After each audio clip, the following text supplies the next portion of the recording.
தலைப்பு: அம்மா. Christians question என்னும் வலையொலியில் மே 13, 2019 அன்று ஒளிபரப்பப்பட்ட நிகழ்வின் தமிழாக்கம். தொகுப்பாளர்கள் சகோதரர் ரிக் மற்றும் சகோதரர் ஜானத்தான் அவர்கள். அம்மா என்ற பாடத்தின் இறுதி பாகத்தில் 11வது மற்றும் 12வது பண்புகளை காணலாம். பக்கம் 40. 11ஆம் பண்பு: எது சரியோ அதை பிடித்து கொள்ளுவது. அந்த கொள்கைகளை உறுதியாக பிடித்துக் கொள்வதே ஒரு கிறிஸ்தவ தாயை மிகவும் வெற்றிகரமான தாயாக்குகிறது. ஒளிவு மறைவில்லாத உறவு தாய்மார்களுக்கான ஆலோசனை. Chris M. பிள்ளைகளுடன் ஒளிவு மறைவில்லாத நேர்மையான வெளிப்படையான உறவை வைத்துக் கொள்ளுங்கள். உங்களிடம் எதை குறித்து வேண்டுமானாலும் அவர்களால் பேச முடியும். மரணத்தை பற்றி பேசுங்கள். சகாக்களினால் ஏற்படும் அழுத்தத்தை பற்றி பேசுங்கள். அசௌகரியமாக இருக்கும் எதை குறித்தும் மனசு விட்டு பேசுங்கள். எல்லா இடங்களிலும் கெட்ட பாஷையும் பாலியல் சார்ந்த விஷயங்களும் காணப்படுகின்றன. இது குழந்தைகளுக்கு பொருத்தமில்லாத விஷயங்களாகும். நாம் நினைப்பதை காட்டிலும் குழந்தைகள் இந்த மாதிரி விஷயங்களால் மிகவும் முன்னதாகவே தாக்கப்படுகிறார்கள்.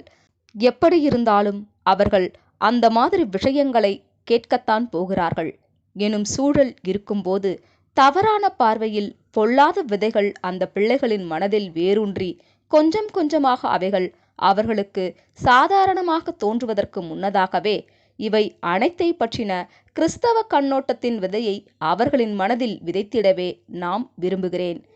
பெரும்பாலான பெரியவர்களை விடவும் குழந்தைகள் அதிகமான விஷயங்களை கவனிக்கிறார்கள். ஜூலி. அவள் எது சரியோ அதை பிடித்து கொண்டாள்.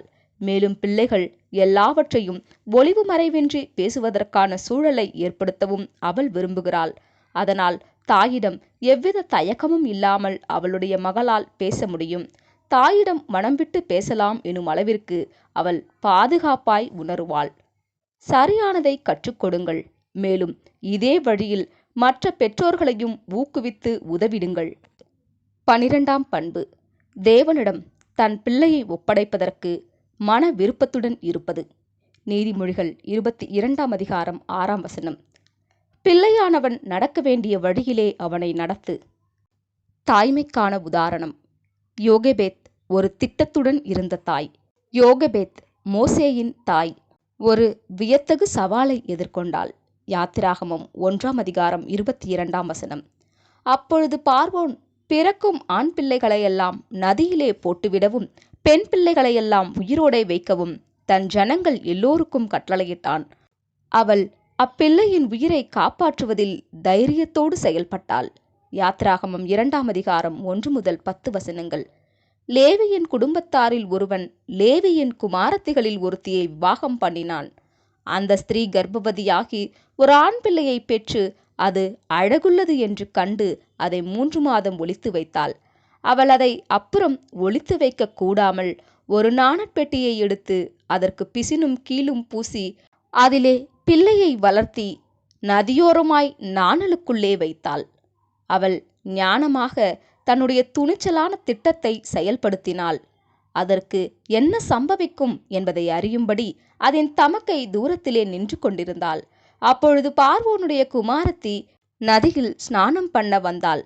அவளுடைய தாதிகள் நதியோரத்தில் உலாவினார்கள். அவள் நாணலுக்குள்ளே இருக்கிற பெட்டியை கண்டு தன் தாதியை அனுப்பி அதை கொண்டு வரும்படி செய்தாள். அதை திறந்தபோது பிள்ளையை கண்டாள். பிள்ளை அழுதது. அவள் அதின்மேல் இரக்கமுற்று, இது எபிரேயர் பிள்ளைகளில் ஒன்று என்றாள். அவளுடைய தைரியமும் ஞானமும் விசுவாசமும் ஒரு தேசத்திற்கே விடுதலை கொண்டு வர செய்தது. அப்பொழுது அதன் தமக்கை பார்வோனின் குமாரத்தியை நோக்கி, உமக்கு இந்த பிள்ளையை வளர்க்கும்படி எபிரேய ஸ்திரீகளில் பால் கொடுக்கிற ஒருத்தியை நான் போய் உம்மிடத்தில் அழைத்து கொண்டு வரட்டுமா என்றாள். அதற்கு பார்வோனுடைய குமாரத்தி, அழைத்து கொண்டு வா என்றாள். இந்த பெண் போய் பிள்ளையின் தாயையே அழைத்து கொண்டு வந்தாள். பார்வோனுடைய குமாரத்தி அவளை நோக்கி, நீ இந்த பிள்ளையை எடுத்து கொண்டு போய் அதை எனக்கு வளர்த்திடு, நான் உனக்கு சம்பளம் கொடுக்கிறேன் என்றாள். அந்த ஸ்திரீ பிள்ளையை எடுத்து கொண்டு போய் அதை வளர்த்தாள். பிள்ளை பெரிதான போது அவள் அதை பார்வோனுடைய குமாரத்தியினிடத்தில் கொண்டு போய் விட்டாள். அவளுக்கு அவன் குமாரனானான். அவள் அவனை ஜலத்தினின்று எடுத்தேன் என்று சொல்லி அவனுக்கு மோசே என்று பெயரிட்டாள். தன் பிள்ளையை தேவனிடம் ஒப்படைத்ததில் அவளுக்கிருந்த விசுவாசமானது பின்னாட்களில் ஒரு தேசத்தையே விடுதலையடைய செய்தது. ஜூலி: யோகபேத்தைப் போல நீங்களும் ஒரு நாள் உங்கள் பிள்ளைகளை அந்த தண்ணீர் மாதிரியான சூழ்நிலைகளில் உட்படுத்த வேண்டியிருக்கும். அப்பொழுது நீங்கள் அவர்களை தேவன் பார்த்து கொள்ளுவார் என்று முழுமையாக நம்ப வேண்டும். அனைவரும் வளர்ந்து பெரியவர்களாகிவிட்டார்கள். தாய்மார்களுக்கான ஆலோசனை. Cheryl R.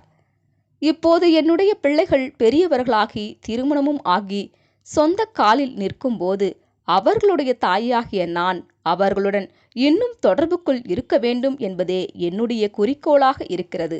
அவர்களுக்கு பிரச்சனை ஏற்படும் போது அவர்கள் மனம் விட்டு பேசுவதை நன்றாக காது கொடுத்து கேட்கும் நபராகவும், அவர்கள் கேட்கும்போது சரியான ஆலோசனை வழங்கும் நபராகவும் இருக்கின்றேன் என்று நான் நினைக்கின்றேன், இருக்கவும் விரும்புகின்றேன். நாங்கள் நண்பர்களைப் போல இருக்கிறோம்.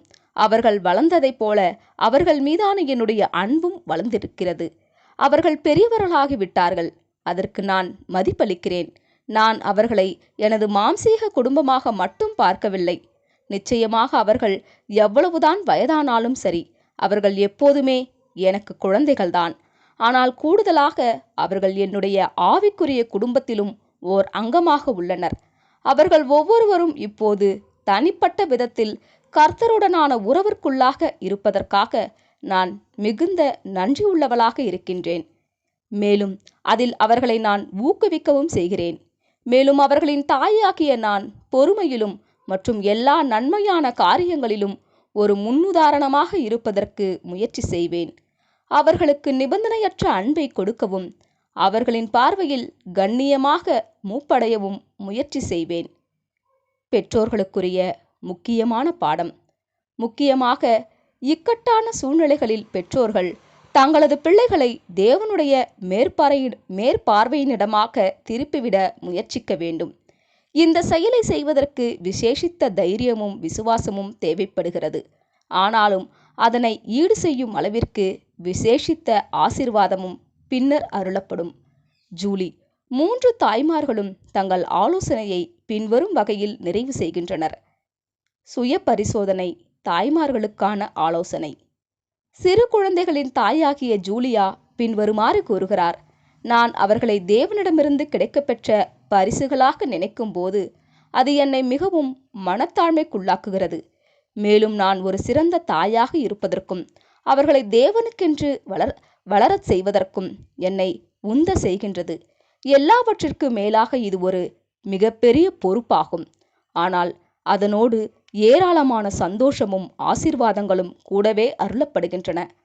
ஓர் இளைஞனின் தாயாகிய எஸ்ட்ரா பின்வருமாறு கூறுகிறார்: பெற்றோராய் இருப்பதென்பது நம்முடைய பரலோக தகப்பனையும் அவர் நம்மேல் கொண்டுள்ள அவருடைய அளவற்ற அன்பையும் பொறுமையையும் நம்முடைய தகப்பனாக அவருக்கிருக்கும் பங்கையும் பற்றி மிகவும் நெருக்கமாக புரிந்து கொள்ளுவதற்கு உதவுகிற பூமிக்குரிய பொறுப்பாகும். இது மிகப்பெரிய ஆசீர்வாதமாகும்.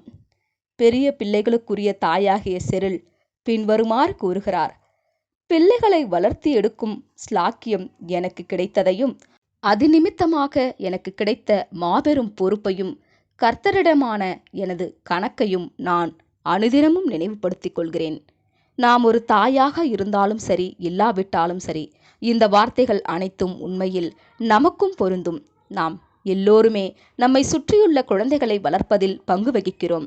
தாயாக இருப்பவர்களுக்கு அது ஒரு விசேஷித்த சிறப்புரிமையாக இருக்கின்றது. நம்மில் தாய்மை அடையாதவர்களை பொறுத்தவரையில் தங்களால் முடிந்த பங்களிப்பை வழங்குவது அவர்களுக்கான விசேஷித்த சிறப்புரிமையாக இருக்கும். கர்த்தரை நமக்குள் கிரியை செய்ய அனுமதிக்கும் போது நாம் அனைவருமே கற்றுக்கொள்ளுகிறோம், வளரவும் செய்கிறோம். இது ஒரு செயல்முறையாகும்.